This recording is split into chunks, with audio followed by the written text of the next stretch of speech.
All right there, Algebra 2, we're going to deal with some things in Chapter 8, rational expressions. Remember, rational numbers are like 2/3, stuff like that. So what we're talking about is we're talking about fractions again, okay? And if we have expressions, that means we're going to take a whole mess of things, right? All we're going to do is factor everything we can here. So factors of 6 that are 1 apart are 2 and 3. So I might go x plus 2, x minus 3. In the denominator, factors of 2 can only be 1 and 2. And what we'll do is we want positive and the 1. So we're going to have to go with plus 2 minus 1. All right, next thing we're going to look for are things that can be canceled out. Right? Now that they are factors, I can do this. Okay, if I try and do that anywhere over here, that's completely mathematically illegal. And we have a little expression that says that means you killed a cat. So if I say you killed a cat, that means you factored and crossed things out the way that shouldn't be. All right, so that is part number 1, right? We can simplify these. Right? The other thing we're going to do is we're going to ask for the domain. So that's going to work just like we had done before. So I'm going to set the bottom equal to 0. So domain x, you are not allowed to be positive 1 or negative 2. Now, even though it cancels out, that doesn't matter. What happens is, right, at this point, you guys know that that means that x equals 1, we're going to have that vertical asymptote, and at negative 2, there's going to be a hole in the graph. So those domains are restricted at those 2 values. All right, for whatever reason, I made sure that we had just a monomial in here because kids go crazy and they forget all sorts of stuff here. All right, so we have multiple little problems here, right? 24 divided by negative 6, that's just negative 4. X cubed divided by x squared is x, and x or y squared divided by y cubed leaves me with y on the bottom. So that one is done. What are the restrictions? X is not allowed to be 0, y is not allowed to be 0. There's multiple variables, so I have multiple of them. Okay. And the next one, we're just going to factor the top and bottom and see what we can't figure out here. So up top, we're going to deal with 4 and 2, right? Those are factors of 8 that are 2 apart. We want positive 4, negative 2. On the bottom, we want to add up to 5 this time. So x minus 2, x minus 3. And what can we get rid of now? X minus 2, they're both gone. So what's left is my answer, x plus 4 over top of x minus 3. That's the simplified rational. X is not allowed to be 2 or 3 from the denominator, makes up our domain or some restrictions. All right, and then in letter C here, we have just a GCF on top, right? They're both divisible by 4, so they give me 3 minus x. 3 minus x when I divide by 4. On the bottom, I get x plus 3, and I get x minus 3. All right, and a lot of kids get super excited. They're like, x minus 3 and x minus, but that doesn't say x minus 3, does it? That says 3 minus x. So they're exact opposites. Okay, so when they're exact opposites, right? Negative y, or negative x, negative 3, positive 3. That's like taking 4 and dividing it by negative 4. What's that turn out to? It turns out to be negative 1.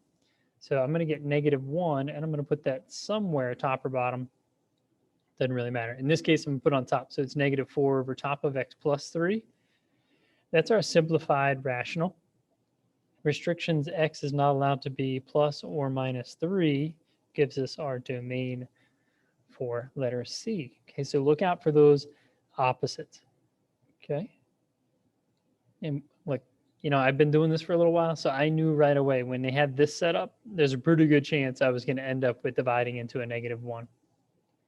All right, so if we can do that, then we can totally add on multiplying, right? Multiplying and dividing, they're all going to happen in this lesson, so sit back, relax, just kidding, take your notes, right? You're going to write this stuff down, all right? Factoring up top, 6, so that's going to be 3 and 2. Positive 3, negative 2, it's over x minus 5. Since I'm multiplying, I'm not going to do anything fancy. Up top, this is a difference of 2 squares. So x plus 5 and x minus 5. All right, already I see an x minus 5, right? And on the bottom here, factors of 3 can only be 1 and 3. All right, that was a lot of factoring. Okay, so pause and relax there for a second if you need to. Here, that's where we're going to be, x minus 5. Let's get rid of those. What else can I get rid of? X plus 3. Okay, because when I multiply, this is all one big fraction now. So I can get rid of anything that I can divide top to bottom, top to bottom. Okay, so what's left? X minus 2 times x plus 5 over top of x plus 1.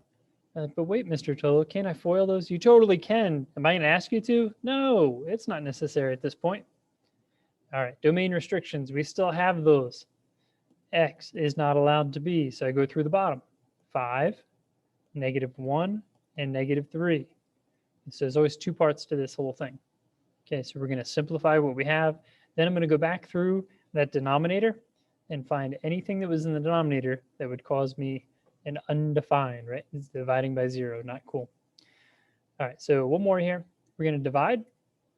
If I divide by a fraction, I multiply by the reciprocal. So I'm going to take this one and flip it over when I get to it. I already get 2 minus x. So already, right, I'm thinking, what's going on here? This, if I can see an x minus 2, then these are going to divide into -1. So that's what I'm thinking about if I run into it. On the bottom, I get x plus 1 and x plus 1.